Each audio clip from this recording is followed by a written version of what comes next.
Hello CS friends, this side Vanshika Verma. Welcome back to our channel. तो चलिए आज हम बात करने वाले हैं ऑल अबाउट आर्टिकलशिप। हम आर्टिकलशिप के बारे में सारी चीजें की बातें करने वाले हैं। तो पर उससे पहले आप क्या करिए, वही आप हमारी चैनल को सबसे पहले सब्सक्राइब कर दीजिए। चलिए तब हम आगे बढ़ते हैं और हम क्या बात करते हैं हमारी आर्टिकलशिप के बारे में। तो देखिए, जैसे कि हमने बात करी थी कि आर्टिकलशिप होती है 2 साल की। कितने साल की? 2 साल की। हाँ, अब न्यू स्कीम के अंदर आर्टिकलशिप होने लगी 2 साल की। पहले आर्टिकलशिप हुआ करती थी 3 साल की। ये आर्टिकलशिप आपको इंटरमीडिएट के बाद करना रहता है। देखिए, ओएच स्कीम जो हुआ करती थी उसमें पहले 3 साल की आर्टिकलशिप हुआ करती थी, और वो 3 साल की आर्टिकलशिप देखो, जैसे हमने अभी हम आगे चल के बात करेंगे कि इंटरमीडिएट में 2 ग्रुप होते हैं। तो पहले जब ओल्ड कोर्स में जब 3 साल की आर्टिकलशिप हुआ करती थी, जब आप आर्टिकलशिप किसी भी एक ग्रुप, जैसे आपका इंटरमीडिएट दिया आपने, कोई भी 2 में से एक ग्रुप पास हो जाता है तो आप आर्टिकलशिप स्टार्ट कर सकते हैं आपकी। पर न्यू कोर्स के अंदर जो कि 2 साल की आर्टिकलशिप हो गई, वहां पर आपको पहले दोनों ग्रुप इंटर के पास करना पड़ेगा। उसके बाद ही आपको क्या करना पड़ेगा, आर्टिकलशिप स्टार्ट कर सकते हैं। मतलब आपके पहले जब तक दोनों ग्रुप क्लियर नहीं हो जाते इंटरमीडिएट के, तब तक आप अपनी आर्टिकलशिप स्टार्ट नहीं कर सकते हैं। ये तो हुई हमारी ये बात कि आर्टिकलशिप कब से स्टार्ट कर सकते हैं। अब हम क्या बात करते हैं कि आर्टिकलशिप हमें कहाँ से करना चाहिए। तो देखिए, आर्टिकलशिप हम नॉर्मल मिड साइज फर्म से भी कर सकते हैं और बिग 4 कंपनी से भी कर सकते हैं।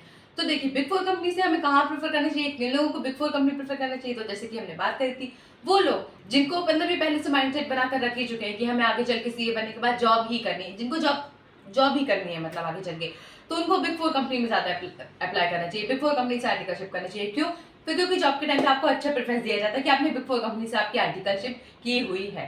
अब उसके बाद मिक्स एज फर्म से कौन करे, हाँ, जिसको टीचिंग में जाना है या फिर जिसको अपनी प्रैक्टिस करनी है, या फिर जिसको नॉर्मल ही करनी, कि हाँ छोटी मोटी कोई भी फर्म से करना है, तो उसको मिड साइज फर्म। अब मिड साइज फर्म कौन सी मिड साइज फर्म, ऐसा नहीं कि किसी भी मिड साइज फर्म से नहीं, जैसे आप जिस भी सेक्टर में, जिस भी एरिया में रह रहे हैं, जिस भी सिटी में रह रहे हैं, उसकी जानी मानी अच्छी मिड साइज फर्म की, हाँ, जिसका नाम चलता हो, जिसके पास अच्छी अच्छी जगह की ऑडिट हो, जिसके पास अच्छा काम हो, अच्छी जगह की बैंक ऑडिट हो, अच्छी जगह की इंटरनल ऑडिट हो, जिसके पास काम अच्छा हो, आपको वहां प्रेफरेंस देना। क्यों? आप जितना अच्छा काम करेंगे आपको उतनी अच्छी प्रैक्टिस होगी ना। और आर्टिकलशिप में मेनली होता क्या है, आपने अभी तक जो अच्छा थ्योरी पढ़ते आए हुए हैं उसी का प्रैक्टिकल वर्जन होता है। आपने जो अभी थ्योरी पढ़ी उसको प्रैक्टिकली करवा के देखते हैं कि क्या क्या होता है, कैसे काम होता है, बैंक ऑडिट कैसे होती है, इंटरनल ऑडिट कैसे होती है, जीएसटी का अच्छा खासा चीजें आपको सीखने को मिलेगा, इनकम टैक्स कैसे फाइल करते हैं वो आपको देखने को मिलेगा। ये सब चीजें आपको कहाँ सीखने मिलेगी, आर्टिकलशिप में। ये बात होती है आर्टिकलशिप की कि हमें कहाँ से करना चाहिए। उसके बाद हम बात करते हैं आर्टिकलशिप की कि हमें आर्टिकलशिप का रजिस्ट्रेशन कब तक करना रहता है। तो देखिए, आप इंटरमीडिएट के एग्जाम पास करते हैं, उसके बाद आप आर्टिकलशिप के लिए रजिस्ट्रेशन करते हैं। पर देखिए, आपका आर्टिकलशिप हुआ, मतलब सॉरी, आपका इंटरमीडिएट हुआ, आपका रिजल्ट आया, पर बच्चे सोचते रहे अभी तो एग्जाम से देके फ्री हुए, अभी तो रिजल्ट आया है, अब थोड़ा तो चिल मार लेते हैं, उसके बाद हम रजिस्ट्रेशन करके आर्टिकलशिप स्टार्ट कर लेंगे। हाँ, मारो, थोड़ा बहुत आप चिल मार सकते हो, पर आपको इतना भी चिल नहीं मारना है कि आपका आर्टिकलशिप का अटेम्प्ट बढ़, आर्टिकलशिप के बाद जो फाइनल का अटेम्प्ट है वो बढ़ जाए। कैसे फाइनल का अटेम्प्ट बढ़ जाए? देखो, आपको 2 साल की आर्टिकलशिप करनी है, उसके बाद आपको 6 महीने का लॉक इन पीरियड मिलेगा। क्या मिलेगा? 6 महीने का लॉक इन पीरियड। उसके बाद जो भी पहला अटेम्प्ट मई या नवंबर आता है आपको वो देने को मिलेगा। जैसे देखिए, आपने मई में अभी एग्जाम दिया, मई 24 में आपने एग्जाम दिया, मान के चलिए, ठीक है। आपका जून में आ गया क्या रिजल्ट, में जून जुलाई में आपका रिजल्ट आ गया, ठीक है।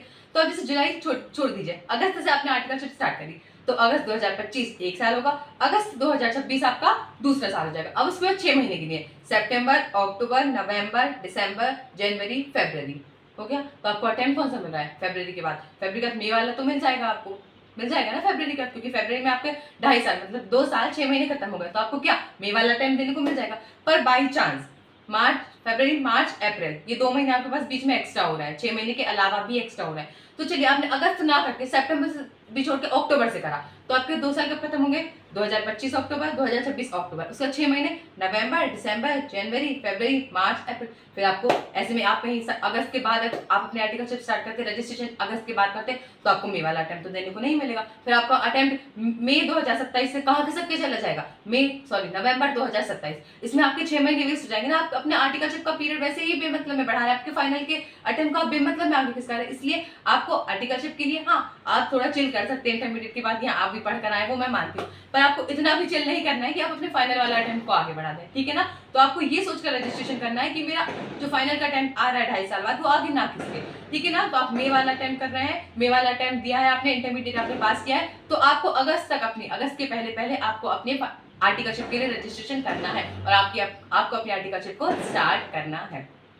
उसके बाद अब हम क्या बात करेंगे, आर्टिकलशिप की स्टाइपेंड। भाई सब पैसे की बात तो कर लेते हैं कि हाँ हमने ये तो कर लिया, क्या काम करना क्या नहीं करना, कहाँ से करना, और पैसे कितने वाले वो बात कर लेते हैं। तो चलिए देखिए, तो यदि आप ऐसी सिटी से आर्टिकलशिप करते हैं जिसकी पॉपुलेशन 20 लाख से ज्यादा है तो आपकी स्टाइपेंड कितनी होती है, 4,000, 5,000, 6,000। हाँ, आप 3 साल वाले ओल्ड कोर्स में रजिस्टर है, 3 साल की आर्टिकलशिप होती है तो 4,000, 5,000, 6,000। पहले साल में 4,000, दूसरे साल में 5,000, तीसरे साल में 6,000, और आप 2 साल वाले हैं तो 4,000 और 5,000।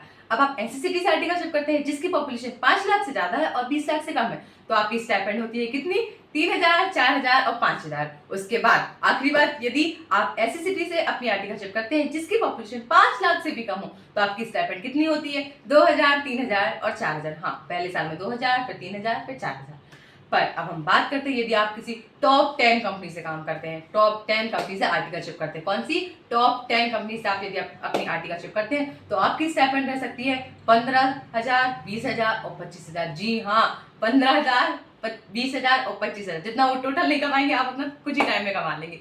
ठीक है, तो टॉप 10 से कर, हाँ ये बात अलग है। देखो आपको टॉप 10 में मतलब बिग 4 कंपनीज में कब जाना प्रेफर करना है, वही बात कि जब आपको सोच कर ही रखा हो कि आपको आगे चलकर जॉब करनी है तो आपको बिग 4 कंपनी में ज्यादा प्रेफर करना चाहिए। ठीक है, तो आप टॉप 10 कंपनी से आर्टिकलशिप करते हैं अपनी तो 15,000, 20,000 और 25,000 आपकी क्या रहने वाली है, स्टाइपेंड रहने वाली है। ये हमारी बात होती है कि आर्टिकलशिप के बारे में। यदि आपको आर्टिकलशिप से रिलेटेड अभी भी आपका कोई और डाउट है जो आपको लगता है कि अभी क्लियर नहीं हुआ है तो आप कमेंट सेक्शन में पूछ सकते हैं या फिर मुझे पर्सनली पूछ सकते हैं, तो मैं आपको जरूर उसका जवाब दूंगी। ठीक है, तो हम मिलते हैं हमारी नेक्स्ट वीडियो में और आगे की हमारी इंफॉर्मेटिव वीडियो को कंटिन्यू करते हैं। तब तक के लिए बाय बाय।